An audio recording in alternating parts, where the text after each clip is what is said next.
నిన్నటి మెస్సీ 2 తర్వాత రాహుల్ గాంధీ రేవంత్ రెడ్డి ఒకే ఫ్లైట్ లో ఢిల్లీకి బయలుదేరారు. ఆ ఫ్లైట్ లో చాలా సేపు వాళ్ళిద్దరూ మాట్లాడుకున్నారు. వాళ్ళు ఏం మాట్లాడారు? స్థానిక సంస్థల ఎన్నికల తర్వాత కాంగ్రెస్ లో ధమాకా నిర్ణయాలుంటాయా? సంక్రాంతి తర్వాత తెలంగాణలో మంత్రివర్గ పునర్వ్యవస్థీకరణ ఉంటుందా? ఏకంగా 2 గంటల పాటు రాహుల్ తో రేవంత్ మాట్లాడడంతో రాజకీయంగా ఆసక్తిగా మారింది.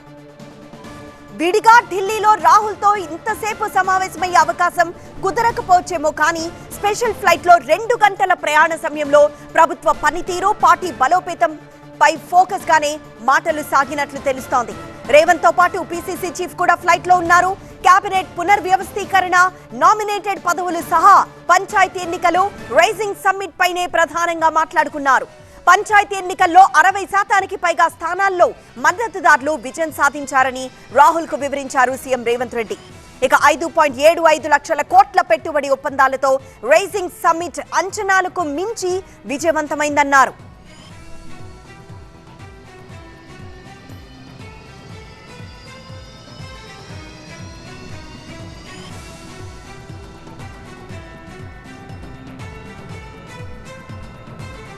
మరిన్ని వివరాలు మా బ్యూరో చీఫ్ గోపిని అడిగి తెలుసుకుందాం. గోపి, కాంగ్రెస్ లో ధమాకా నిర్ణయాలు ఉండబోతాయా? ఎందుకంటే 2 గంటల పాటు రేవంత్ అలానే రాహుల్ ఏ విషయాలపై, ఏ అంశాలపై ప్రధానంగా మాట్లాడారు? అలానే ఢిల్లీలో మరొకసారి చర్చలు ఉండే అవకాశం ఉందా?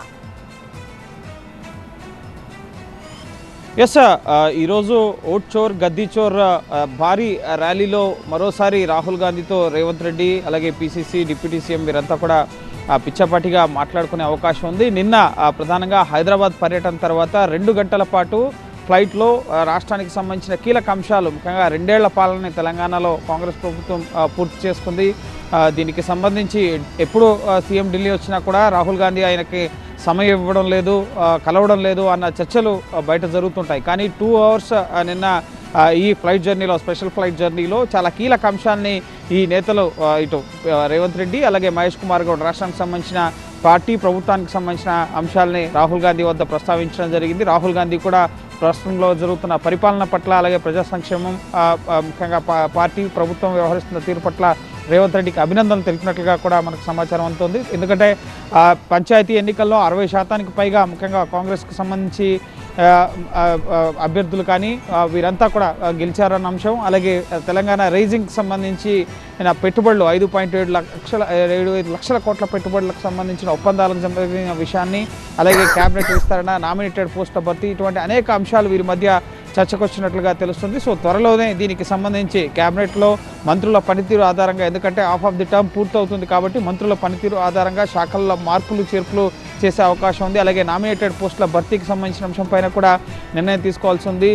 ఇటు బీసీ రిజర్వేషన్ల అంశం పైన ముఖ్యంగా ఓ పక్క న్యాయపరంగా పోరాడుతున్నప్పటికీ కూడా పంచాయతీ ఎలక్షన్స్లో వాటి ప్రభావం, అలాగే నెక్స్ట్ దీనికి సంబంధించి ఎటువంటి కార్యాచరణ బీసీ రిజర్వేషన్ల అంశానికి సంబంధించి ముందుకు తీసుకెళ్లాలి, సామాజిక న్యాయం పైన కూడా కాంగ్రెస్ పార్టీ దృష్టి సారించడం జరిగింది. సో ఈ విధంగా పెండింగ్ అంశాలు, కేంద్రం వద్ద పెండింగ్లో ఉన్న అంశాలకు సంబంధించి ఏ విధమైన కార్యాచరణతో ముందుకు వెళ్ళాలి, పార్టీకి సంబంధించి మరింత పార్టీని బలోపేతం చేసేందుకు నెక్స్ట్ ఇటు జిహెచ్ఎంసీ ఎలక్షన్స్ ఉన్నాయి కాబట్టి సో ఎటువంటి కార్యాచరణ దిశగా ముందుకెళ్తున్నాం, ఏ అభివృద్ధి పరమైన కార్యక్రమాలు, సంక్షేమ పథకాలు ప్రజల్లోకి తీసుకెళ్తున్నాం, వీటన్నింటినీ కూడా ఇటు రేవంత్ రెడ్డి అలాగే పిసిసి రాహుల్ గాంధీకి వివరించినట్లుగా సమాచారం. సో ప్రస్తుతం కాంగ్రెస్ ప్రభుత్వ పనితీరు పట్ల కూడా రాహుల్ గాంధీ సంతృప్తిని వ్యక్తం చేస్తూ ఇటు ఈ పెట్టుబడుల విషయంలో, తెలంగాణ రైజింగ్ గ్లోబల్ సమ్మిట్ విషయంలో కానీ, పంచాయతీ ఎలక్షన్స్ కానీ, అలాగే ఇటు సంక్షేమ పథకాల విషయంలో కానీ రేవంత్ రెడ్డిని అభినందించినట్లుగా తెలుస్తుంది. సో ఈ రోజు మళ్ళీ ఈ ఓట్ చోర్ గద్దీ చోర్ రామ్లీలా మైదాన్లో మహా ర్యాలీ జరుగుతోంది.